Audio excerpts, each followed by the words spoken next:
How Sports Direct dominated the sporting goods industry. Unless you've been living under some English rocks, you've probably heard of Sports Direct, a household brand that specializes in sports goods in a country that loves its sports. The company had a pretty clear path to power, but it wasn't always so rosy. When it started out, not many expected it to become the outright dominant power in the UK sports goods industry. So the question asks itself, just how did Sports Direct become so successful? That is exactly the question we'll seek to answer in this video. We'll take you through just how the company started, what it's worth today, and just how it got there, and of course give you the rundown on its infamous owner, Mike Ashley. Now, without any further ado, let's get started. In 1982, Ashley used a $10,000 family loan to launch his first store, Mike Ashley Sports in Maidenhead.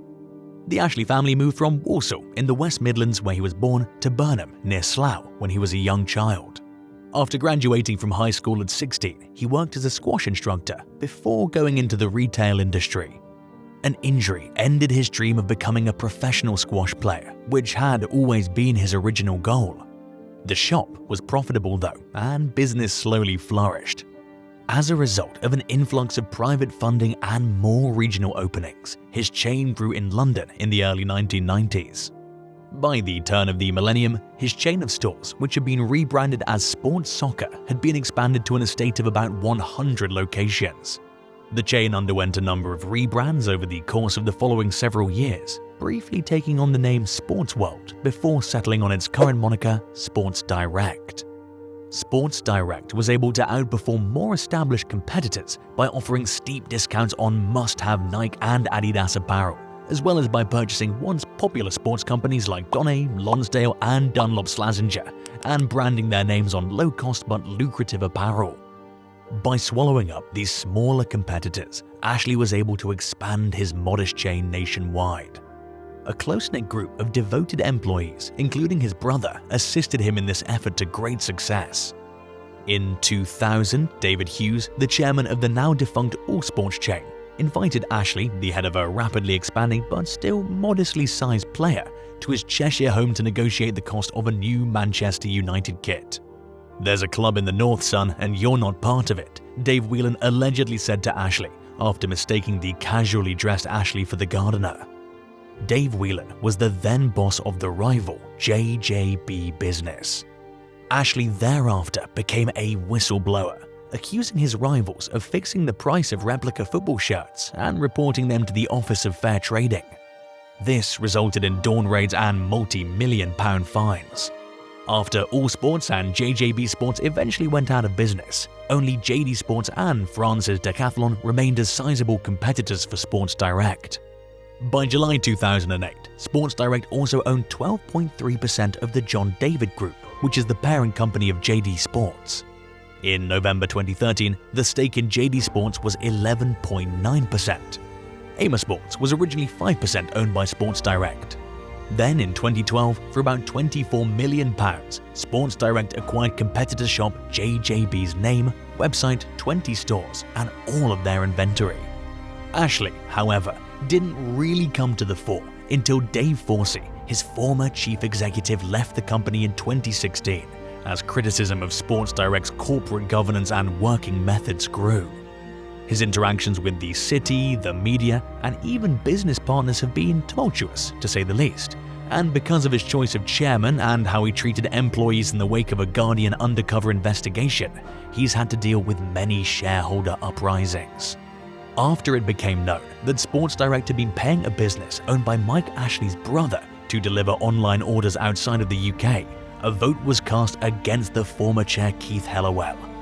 Additional scandals include a highly public fight with Debenhams owners when Ashley invested £150 million in a share in the department store, only to witness its bankruptcy.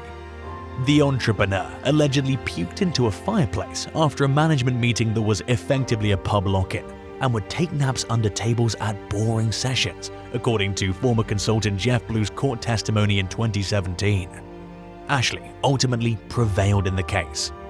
It's been a rocky ride for Ashley and Sports Direct, to say the least, and its swallow-all strategy is perhaps best encapsulated by the fact that it acquired a 26% in Game Digital in 2017, a video game company with seemingly no connection to Sports Direct's area of expertise. But if you've noticed by now, Sports Direct more or less seemed to follow Mike Ashley's entrepreneurial and investing whims. That is to say, he goes for the most profitable move possible.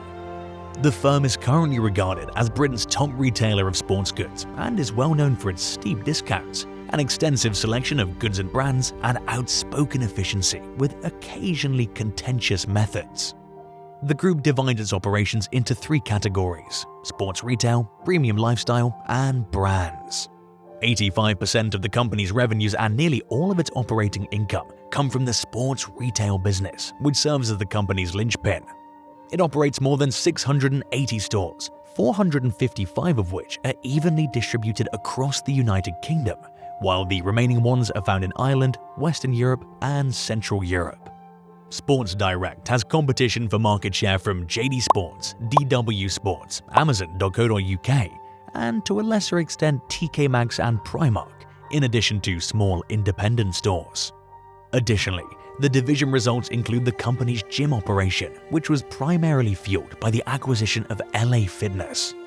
The so-called premium lifestyle division focuses on modern luxury with a high-end and trend appeal for the brand. In this location, the company runs a variety of small boutique chains such as USC, Cruise Fashion, and Flannels. Sport Direct's third and last line of business incorporates the acquisition, upkeep, and management of a lengthy list of brand names, including Dunlop, Everlast, No Fear, Caramore, Lonsdale, Donne, Firetrap, Kangol, and many others. Brands make money by selling its products wholesale to other companies both inside and beyond the county. Each line employs a distinctive marketing plan that focuses on a particular clientele. The popularity of these sponsored sports and athletes, competitive intensity, and consumer taste trends are often important factors in determining the division's success. Most financial experts expect this strategy to become Sports Direct's most profitable avenue, and if Ashley's history is anything to go by, that may not come as a complete surprise. Sports Direct has built its strength in the back offices, with smart investment and some questionable labor practices. But what about the front end? How did it achieve so much support from the customers? Sports Direct is known to the general public as the sportswear store at the less expensive end of the high street. It continues to be a perplexing business model, a mixture of incredibly inexpensive clearance items supported by the high-margin sales of its own brand products. It sells a combination of well-known brands like Adidas and Lonsdale, as well as lesser-known labels like USA Pro. Simply put, shopping there isn't the most enjoyable activity either. It necessitates wading and squatting, and before you discover a bargain, there's a lot of information to get through. Then came Skepta. In his 2014 video for It Ain't Safe, the Grime MC was spotted drinking from Sports Direct mugs. Skepta stayed devoted to the discount retailer even after breaking into the US. When I'm in the States, I'm fully kitted in Air Max, tracksuits, and a curved peak. I come through with my Sports Direct and JD Sports swag. I'm looking like some Asbo kid and shocking people. Skepta is just one of many contributing aspects of Sports Direct's success. There are other elements as well. Rap culture has, on the one hand, boosted the once declining market for inexpensive apparel. US rapper Kendrick Lamar has previously worked with Reebok, a significant Sports Direct brand. My sneaker rotation is all Reebok classics, he explains. I took it back to 7th grade. Reebok, in turn, has enjoyed a sizable sales increase in the years that have followed. Lonsdale and Dunlop have become fashionable again. Then there's the retail environment and the growing interest in lower-cost clothing. Over the last several years, there's been a surge at both ends of the sportswear market, from sophisticated athleisure to sportswear, in the true literal sense of the word, that is, apparel for sport. The sporting goods market in the United Kingdom currently generates more than £6 billion each year. Of course, affordability is critical to Sports Direct's success, which explains its probable growth in Europe. Its low-cost approach has aided the chain's expansion across Europe, and the train shows no signs of slowing down. Leave a like if you enjoyed the video, and don't forget to like and subscribe for more of the same. Thanks for watching, and goodbye.